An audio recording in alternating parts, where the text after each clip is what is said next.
बहुत बड़ा उनसे बहुत ज़्यादा इंस्पिरेशन मिलता है सब कलाकारों को। और कोई ऐसा कलाकार जिसका रियाज़ बहुत तगड़ा हो और जो बहुत ही पका हुआ, मतलब जैसे अब हम लोग क्या बोलें, सबको पता है पंडित जसराज जी का क्या ओहदा है।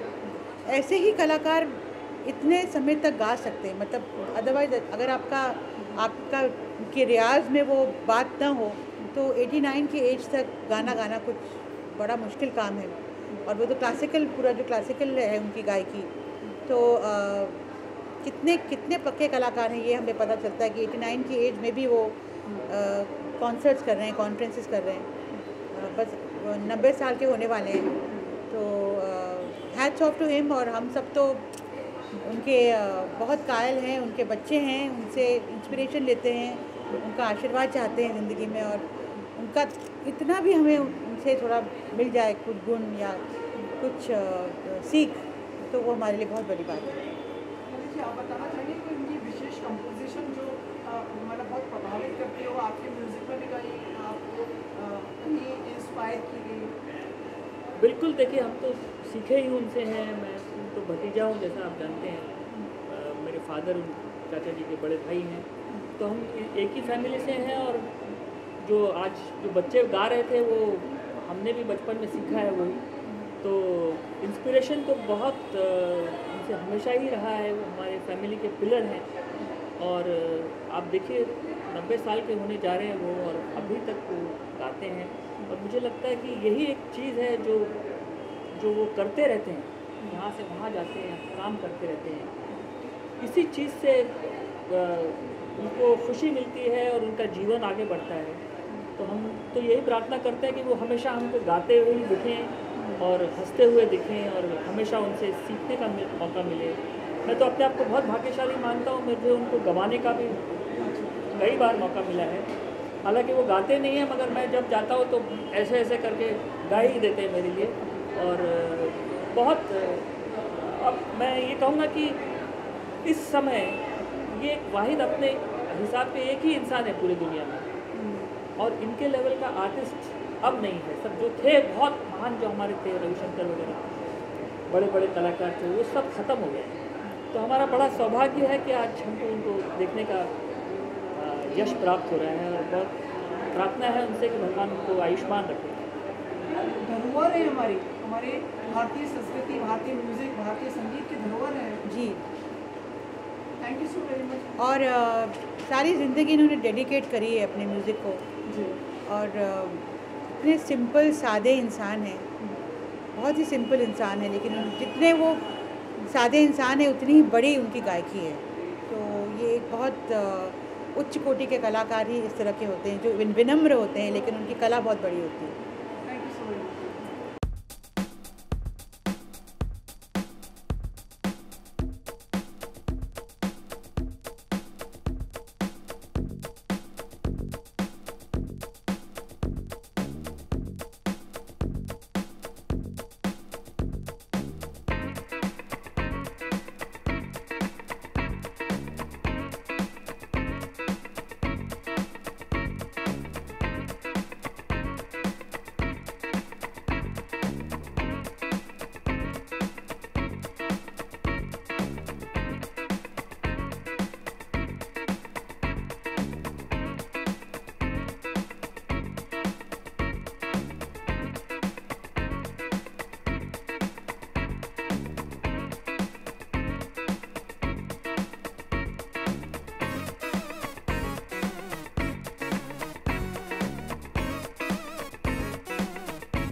सही मानों में तो एक्चुअली थॉट इसीलिए आया कि 90 के दशक में बापूजी ने पदार्पण किया है, 89 इयर्स के वो हो गए हैं। तो एक बहुत बहुत इम्पोर्टेंट दशक है और सोचा कि इसको जितने संगीत प्रेमी हैं उनके साथ हम मनाएं और क्या कुछ ऐसा किया जाए जिसमें कि उनकी संगीत की यात्रा को सेलिब्रेट करें, जो उनकी जो संगीत के जो अलग अलग मोड़ है, जो टर्निंग पॉइंट्स है, उसको हम सेलिब्रेट करें।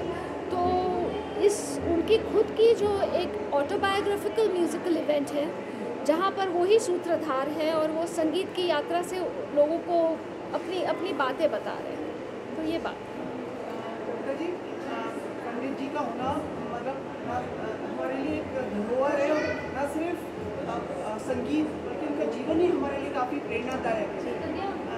कोई आप अपना कोई ऐसा बता सकती हैं जो आपके म्यूज़िक संगीत आपकी गायकी में प्रभाव रहा हो? पहले तो मैं गुरु जी या पंडित जी को मैं अपने उनके 89 या 90th बर्थडे के लिए मैं बधाई देना चाहती हूँ और ईश्वर से मैं यही प्रार्थना करूँगी कि वो 100 क्या 200 साल तक जिए और हम जैसे लोगों को इनकरेजमेंट, एक प्रेरणा। एक तो होता है कि जन्म लेना, मैं खुश हूँ कि मैंने संगीत के क्षेत्र में मेरा ज़िंदगी इस रास्ते में चला है, पर खुश इसलिए हूँ कि ऐसे टाइम में जन्म हुआ कि पंडित जी जैसे लोग के साथ उठना बैठना, उनको गुरुजी बोलने का मुझे सौभाग्य मिला। इसके लिए मैं ऊपर वाले से बहुत शुक्रगुजार हूँ, क्योंकि 6-8 पंडित जी के साथ 76 में मेरी पहली मतलब फॉर्मल मुलाकात हुई और कान कहानी सुनी करें मैंने गाया। और तब Durga was a very small very small girl और इतना सुंदर हमने एक ड्यूएट भी गाया था। और वो उनके मेरे कॉम्पोजिशन सीखते बहुत कुछ उनसे सीखने को मिला। फिर उसके बाद उनसे शिवाजी पार्क में घर जाके म्यूज़िक सीखने का मुझे सौभाग्य मिला और उनको गुरुजी कहने का सौभाग्य मिला। तो एक होता है कि म्यूजिशियन की एक लाइफ पर पंडित जी के बारे में मुझे यही लगता था कि हर बात पे वो हमारे लिए मिसाल है।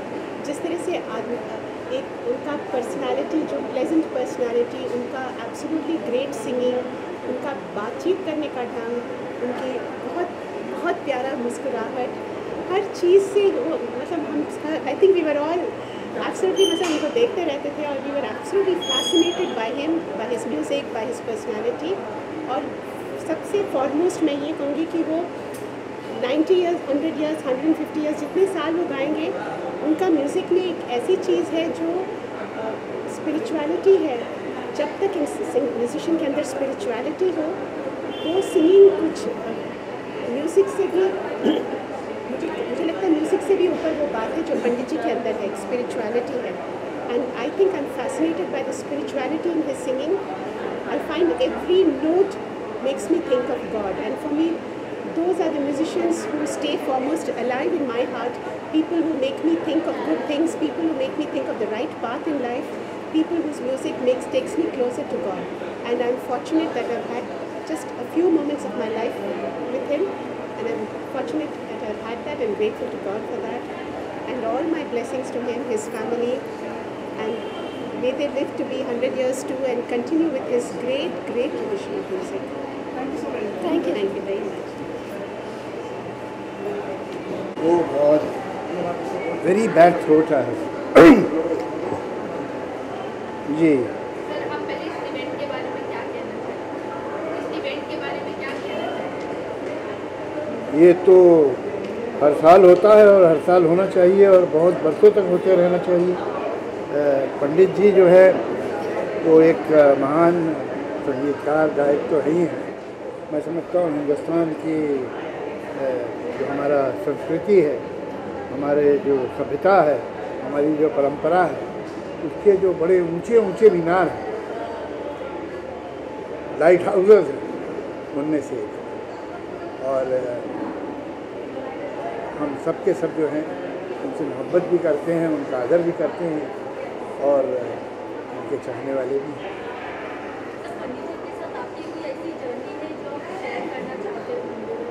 जी हाँ, हमने कई बड़े दिलचस्प काम एक साथ किए। एक हम लोगों ने एक तिरंगा नाम का एक प्रोग्राम किया था और करते रहे, कई बार किया है, जिसमें मेरी 5 कविताएं हैं और वो तिरंगे के बारे में हैं, लेकिन उसमें तिरंगे का कहीं देश का और इस तरह की जो बातें होती हैं उसका जिक्र नहीं, बल्कि एक दूसरी तरह से उसे लिया है कि जैसे सबसे ऊपर जो रंग है गेरुआ, उस पर एक कविता उस रंग के बारे में हम जब सोचते हैं तो हमें देश में कहाँ कहाँ दिखाई देता है, तो उसका जिक्र है।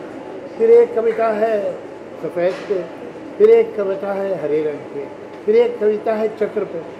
तो ये जो मैं एक एक कविता पढ़ता हूँ और एक एक मैस्ट्रो उस पर अपनी म्यूजिक से परफॉर्म करता हूँ। जब मैं श्वेत सबसे पहले जो है मैं उसे पहले तो वो नारंगी पढ़ता हूँ, तो नारंगी पे पंडित जी एक 10 मिनट 15 मिनट अपने सुरों से, अपनी रागदारी से उस नारंगी रंग को दिखाते हैं। उसके बाद फिर जब मैं श्वेत पढ़ता हूँ सफ़ेद, तो उसके ऊपर कभी हरिप्रसाद चौरसिया जी होते हैं, कभी शिव कुमार शर्मा जी होते हैं जो उसे दिखाते हैं। फिर उसी तरह से हरे रंग पे एक मैस्ट्रो, फिर वो जो तबला है उस पर अक्सर हमारे जाकिर साहब तबले से वो चक्र को बनाते हैं और आपको चक्र दिखाई देने लगता है। और उसके बाद फिर इनकी जुगलबंदी होती है, इसमें समझिए एक तरह से नारंगी रंग और सफ़ेद रंग और हरा रंग और चक्र एक दूसरे से मिल रहे हैं, और मिलते मिलते फिर उसकी जो क्लाइमेक्स होता है उस पर मैं एक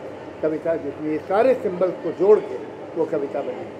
तो उसमें हम कहीं कोई डायरेक्ट बात नहीं कहते हैं, लेकिन आपको जब तक ख़त्म होता है प्रोग्राम तिरंगा दिखने लगता है।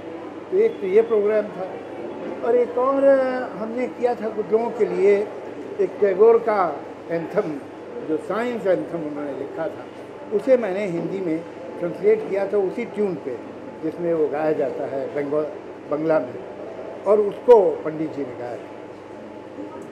सर, आपने तिरंगे की बात की, चाहे आप अपने विचार से करें, एक्शन से करें, आप हमेशा अपने देश के प्रति प्यार हमेशा व्यक्त करते हैं।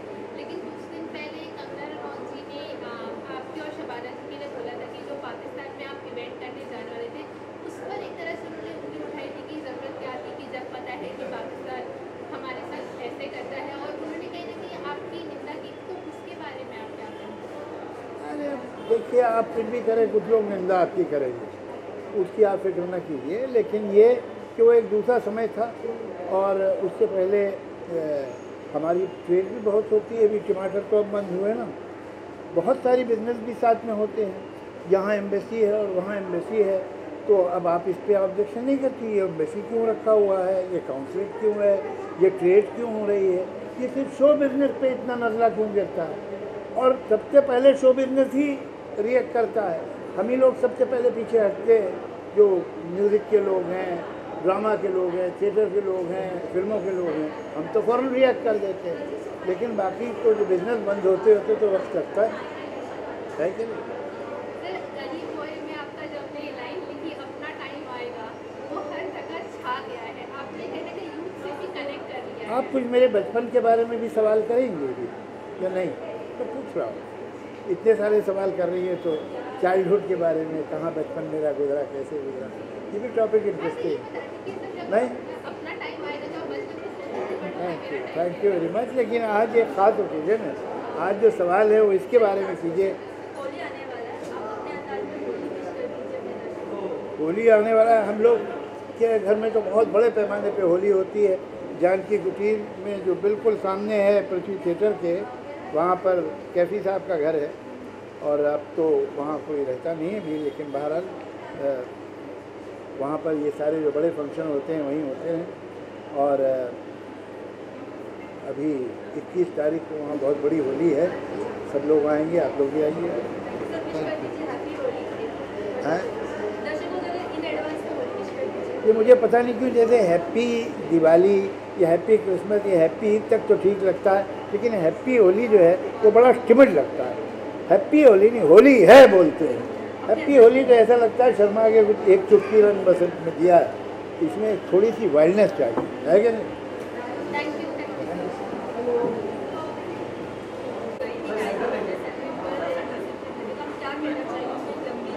मैं क्या कहूँगा पंडित जी के बारे में।